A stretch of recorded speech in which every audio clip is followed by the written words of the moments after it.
A lot of times people tend to write off first baseman because they don't have to do incredibly much defensively. They're kind of just signed to just hit a lot of balls really far. People tend to underestimate the defensive side of being a first baseman, and it's pretty hard to do so. To consistently win a Silver Slugger and a Gold Glove at first baseman, I mean, it's a pretty hard thing to do, and I think it just shows how good Paul Goldschmidt is, considering he's been able to do it this far into his career, and I still think he isn't really slowing down. I don't think he's close to slowing down. I think he's an elite first baseman alongside Freddie Freeman and should be recognized as so.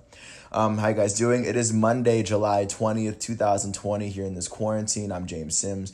And for this episode of The Elite, I'm just going to do a profile on Paul Goldschmidt. And if you're unaware of who Paul Goldschmidt is, he is a 32-year-old first baseman who currently plays for the St. Louis Cardinals. If you follow baseball a little bit, you are aware that he was one of the best first basemen in the league on the Arizona Diamondbacks, and he was competing with first basemen around the National League like Freddie Freeman for like Gold Gloves and Silver Sluggers. He's playing on the same era, and he was still able to play as well as he has. And I think for Paul Goldschmidt is one of those players where like the stats speak for themselves, and the 1 year he was in St. Louis, like he brought them back to the playoffs. So, just to give you a little bit of background, he's coming out of Wilmington, Delaware.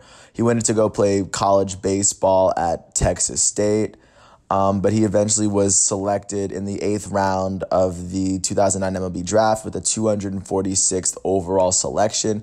The Diamondbacks eventually brought him up in 2011. He's been playing a full decade basically since then. This will be his 10th season upcoming right now.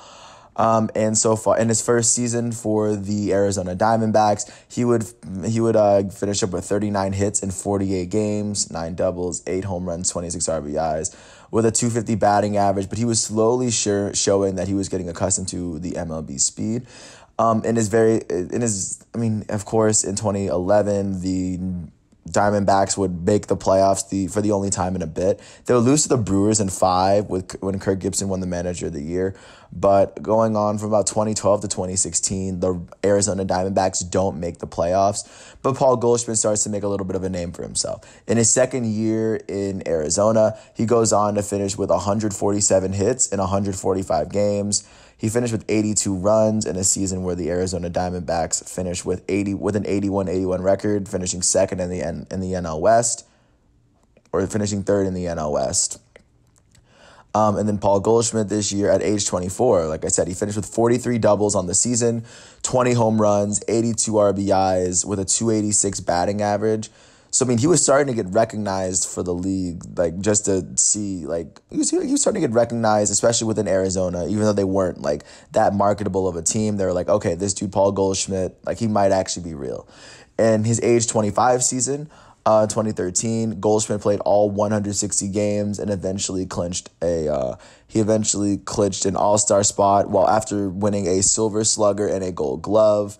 In 2013, where the Diamondbacks finished with an 81-81 record. Yet again, this time they finished second in the NL West.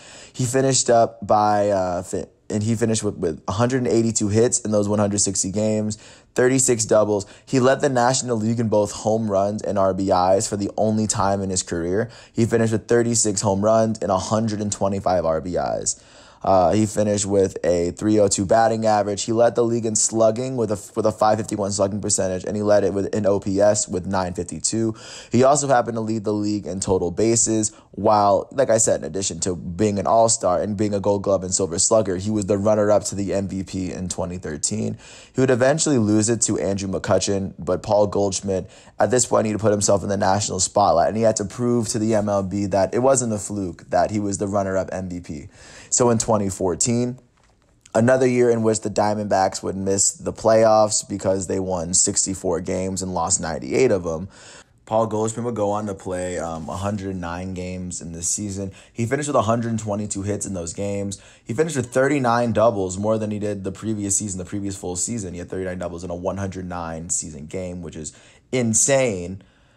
He still finished with 19 home runs, 69 RBIs on the season, with a 300 batting average, 396 OBP, a 938 OPS. And in those 109 games, he was named an All-Star for the second year in a row. He wasn't given a Golden Glove or a Silver Slugger, but he was still recognized as one of the league's best, as Freddie Freeman probably played a full season and deserved the Golden Glove or Silver Slugger over him. But this year, even though the Arizona Diamondbacks weren't good, he was showing that his runner-up to the MVP, like, it wasn't a fluke. Like, he's actually that good. Going into his 2015 season, his age 27 year, he went on to play 159 games in a season where the Diamondbacks would finish with the third best record in the NL West with a 79-83 record. This year, Paul Goldschmidt would go on to finish with 182 hits in those 159 games. He finished with 38 doubles on the season, 33 home runs, 110 RBIs, with a 321 batting average, a 435 OBP, a 570 slugging percentage, and a 1005 OPS, the highest OPS in his career, and at this point, the highest slugging and the highest OBP in his entire career. He would finish up as an all-star. He would be an MVP, a runner-up yet again, and he would win the Gold Glove and the Silver Slugger despite his team being absolutely abysmal.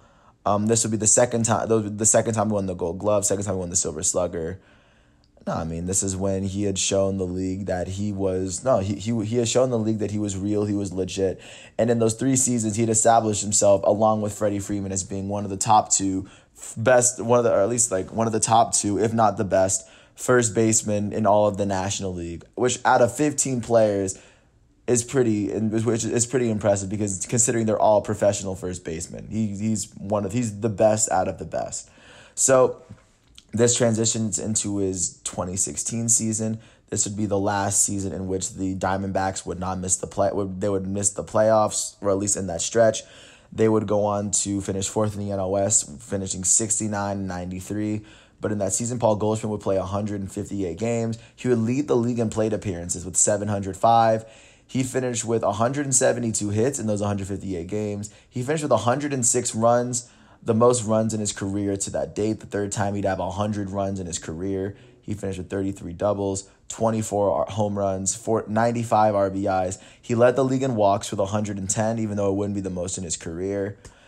He would go on to have a 297 batting average, 411 OBP, 489 slugging percentage with an 899 OPS. I mean, this dude is an OPS machine. Like, considering 899 was the 4th best he's had in that year, in the previous 3 years before that, in that 4-year stretch, 899 is an incredibly hard OPS to come across.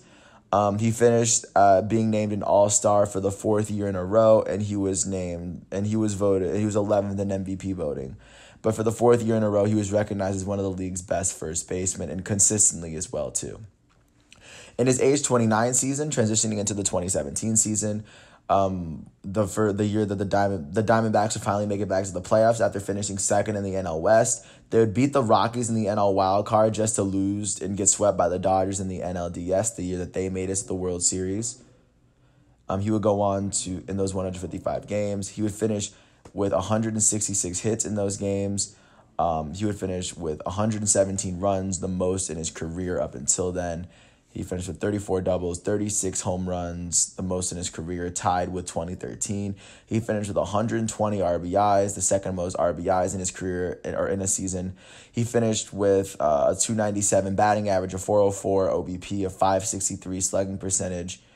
He would finish with a 966 OPS. He would be named an All-Star for the 5th consecutive time in his career. He was 3rd in the MVP voting, and he was given a Golden Glove and a Silver Slugger, both careers at the same time, or both awards at the same time, right, for the 3rd time in his career. And he was still being recognized as the best all-around first baseman, especially in the National League in 2017, especially when the Diamondbacks made the playoffs again. But of course, he's always been that guy since he's gotten there. Going on to 2018, in his age 30 season, in his last season in Arizona, he would go on to play 158 games in a season where the Diamondbacks would finish 3rd in the NL West. They would finish 82-80, but Paul Goldschmidt was that dude his last year there.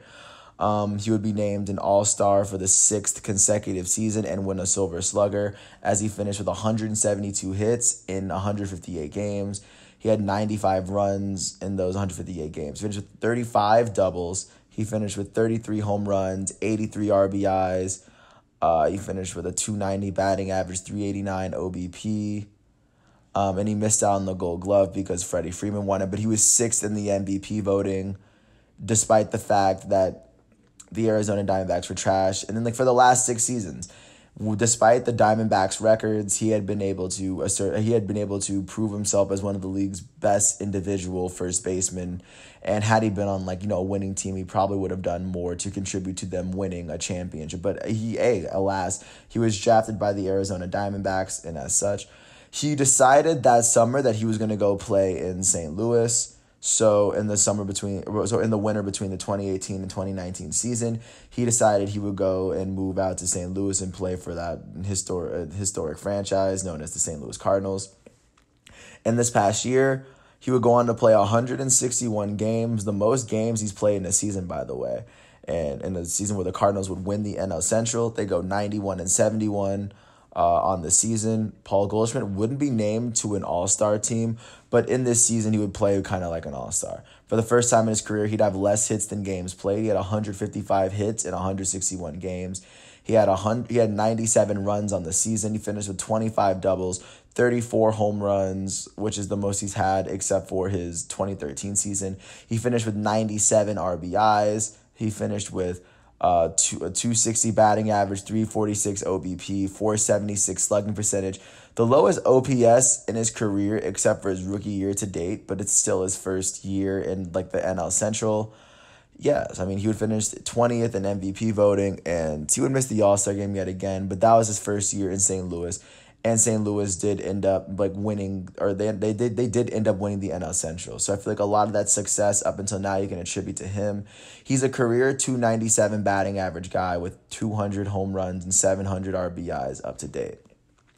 When you look at his career up until now, you see that he is a 32-year-old first baseman who hasn't really shown any signs of stopping, and that his only competition in the major league is Freddie Freeman, who right now, Freddie Freeman, I think, won the Gold Glove, or at least the Silver Slugger among first basemen last year. But now Paul Goldschmidt's in a new situation. I like the way the St. Louis roster is built. They're definitely built to compete for the NL Central title this year. And Paul Goldschmidt, considering he's a first baseman in the NL, might start adding designated hitters. Considering he's one of the best first basemen in baseball, I don't consider him to leave first base anytime soon. Same with Freddie, because they're both roughly the same age, and first basemen tend to play pretty long in the league.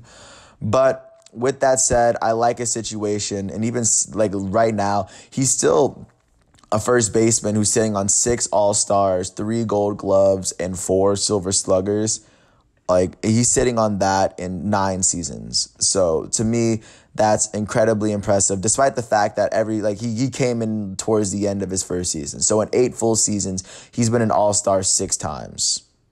That sounds like a very successful career to me, and to me, I think he might go down as one of the better players. I think he'll go down as the best first baseman over Freddie Freeman in the 2010s. But considering, I think it was a very, very close race while they both were together.